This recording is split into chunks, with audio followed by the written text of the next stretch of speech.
way we started the game. I think that was a point of emphasis for us throughout the week, was to start fast. Certainly, anytime you can play a brand of ball that I think your people can be proud of, it's a positive. With homecoming, some may have viewed that as a distraction. We tried to make it a positive each week, all week, relative to promoting our culture, the intangibles that we want to play with. I think we're finally getting a little more execution and poise to go along with the effort and the toughness that we've displayed. We do have things that we need to correct, certainly defensively and on special teams, but they're all very fixable. Just like we thought, we go back to the tape.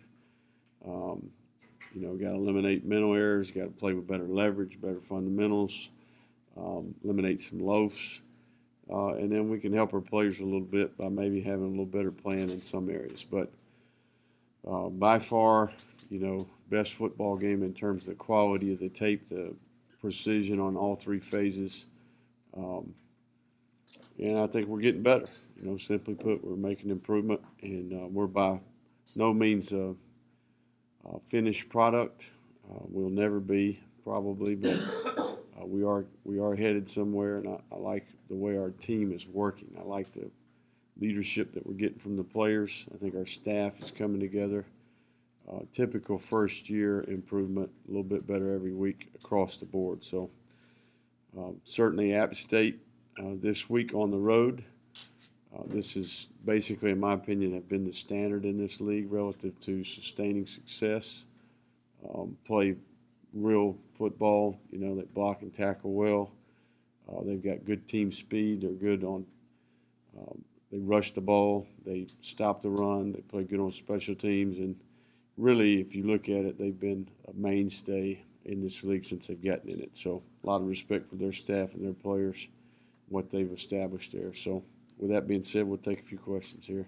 Some of those things that you were talking about, mental errors, not even talking about the season. So what gives you maybe hope that the light will come on halfway through here for some of them? Well, we get better. I know obviously everybody wants to point out the final score, but at one point in the second quarter there, it was 42-14, and we had only given up one defensive score. Now we had them on the mat. We got to finish them at that point, but we gave up a 13-play, 75-yard drive for a touchdown, which ultimately gave them a little bit of momentum and some hope.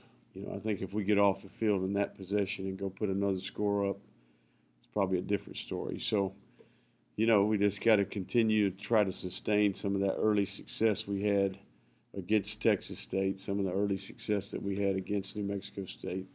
But that is a good offensive unit, I think. I think that young quarterback they have is a good player. I think they've got some skill. But we're a group that's gaining experience. We're living and learning each day, learning how to practice, learning how to prepare. And I think as our staff grows and gets a little better pulse on our personnel, we'll continue to get better. So, it is what it is right now. We got some deficiencies, but I think our group is playing hard. I go back and watch the tape. I'm looking for things that we can control, and there's lots of that, and I think that's what our focus will be on.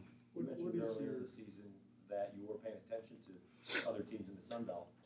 For all intents and purposes, this weekend's game could be home field advantage in a Sun Belt championship game. Does staff take that out?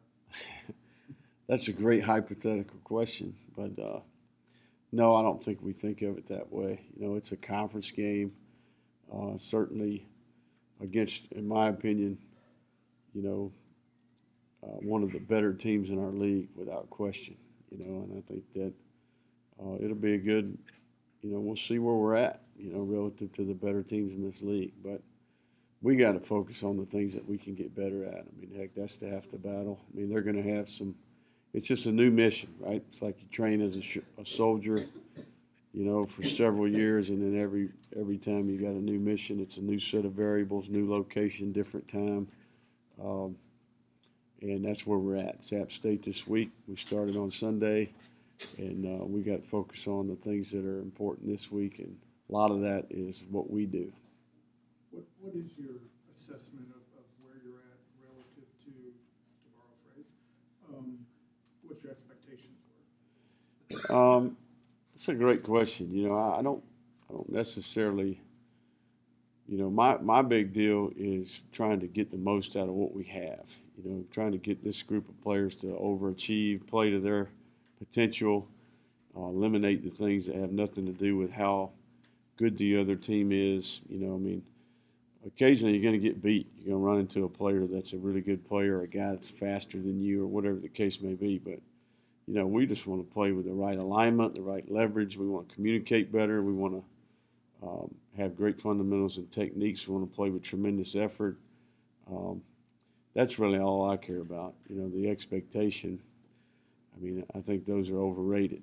You know, I think it's what can we get out of this group of players each week, and are we making improvement? Are we doing the things that we need to do to adjust our plan, to practice a little different, adjust our personnel, whatever the case may be. But we're seeing lots of players on our team get better, and that's what I care about. So each week, you know, the challenge is to get them to play their potential. You know, we played on offense. We played to our potential Saturday.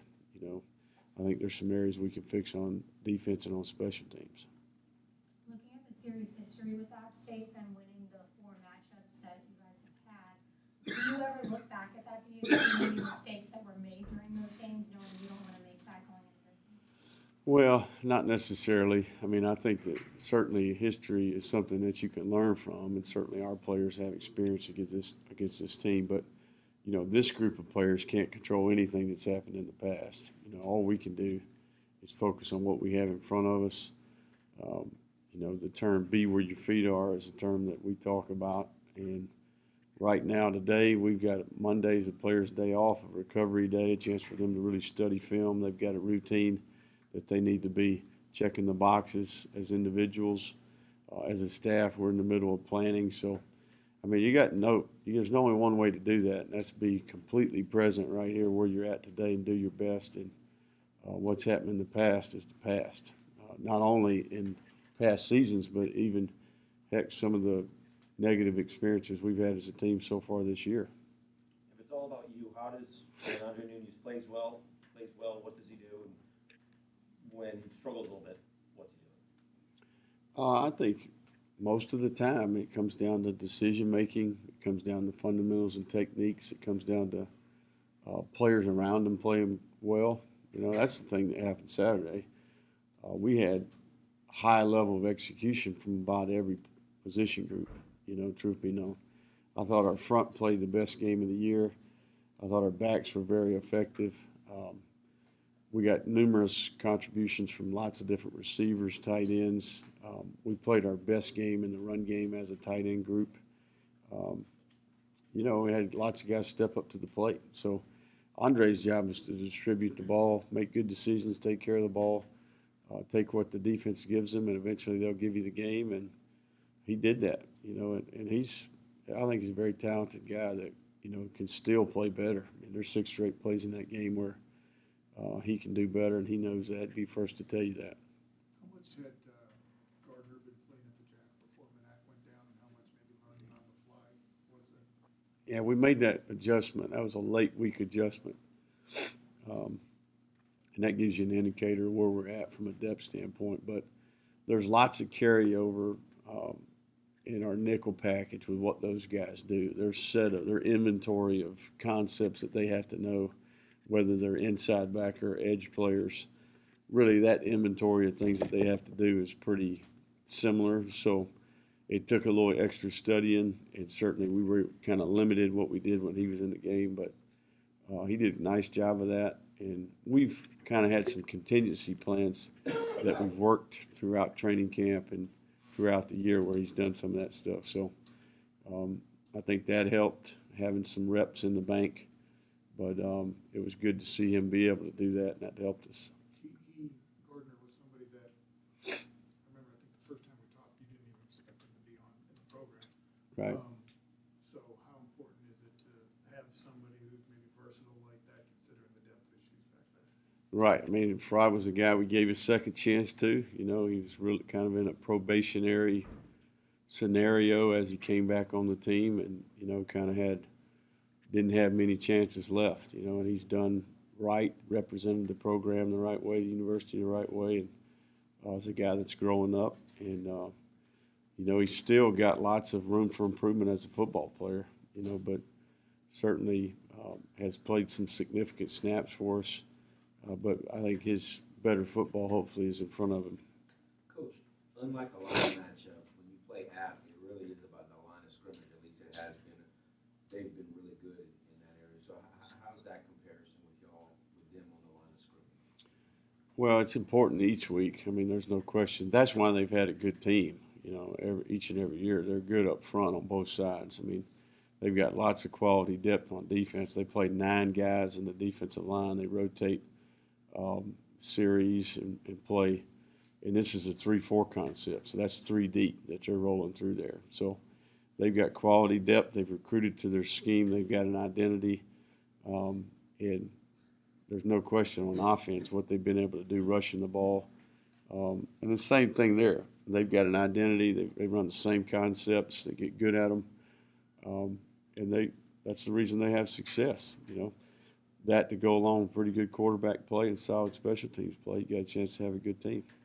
Coach, you guys are 3-3 right now, so what type of attributes does the team need to possess to figure out they're going to be a winning team or a losing team? And is this a breaking point for you guys after this week's game? I wouldn't necessarily put it in those terms. I think it goes back to what we said earlier. It's about making improvements. It's about, okay, are you better than you were last week? Are you maximizing your opportunities for improvement? What kind of self-discipline do you have? What type of attitude do you have? What type of teammate are you? Can you do your job at a higher level, and are you accountable? And what you put on that film, is it, you know, up to the standards? You know, that's all we worry about. And typically the scoreboard takes care of itself. When we don't play well, and we don't do all those things that I just talked about, we typically don't get a good result.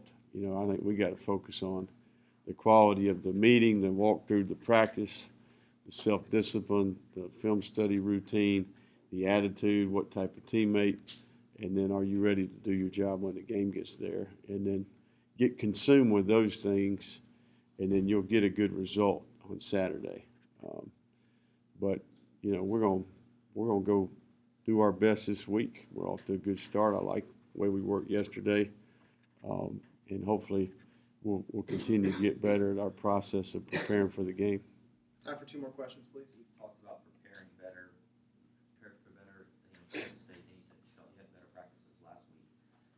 Is there still room to, obviously there's room to improve, but you know, how far off are you from being as perfect as you can as far as preparation goes? Yeah, nowhere close. I mean, we're just slightly above average, I would say, right now. I mean, in terms of we're getting efficient, I would say that, you know.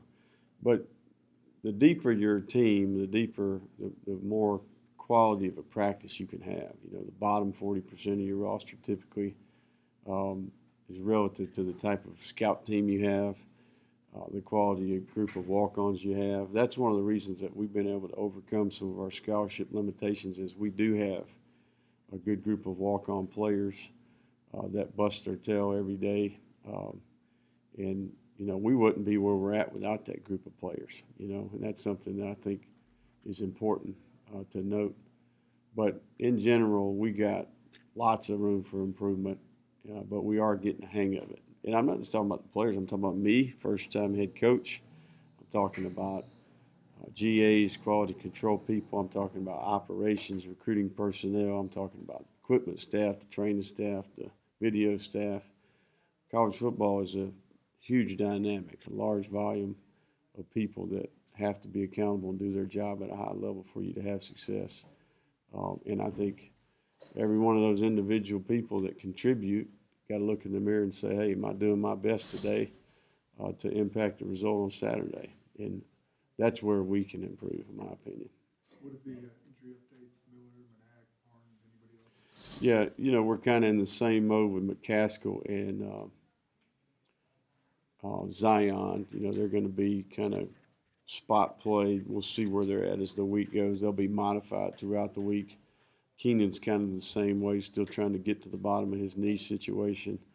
And then you've got Yeah, Manak is a guy who didn't do much Sunday night. You know, and hopefully as we get closer to the game, we'll get a little more of a pulse on where he's at. He's questionable at this point. And Tariq Miller, I think, will be kind of in that McCaskill category. He'll be modified throughout the week. We'll see where he's at. And hey, if they don't practice on Tuesday and Wednesday around here, we're not going to play them. So, you got if you want to play, you got to practice. And those guys that played in the game last week, they practiced throughout the week. Does that count for quarterbacks too? Because for a lot of programs, that always sometimes seems to be one of the exceptions to the rule. What's that?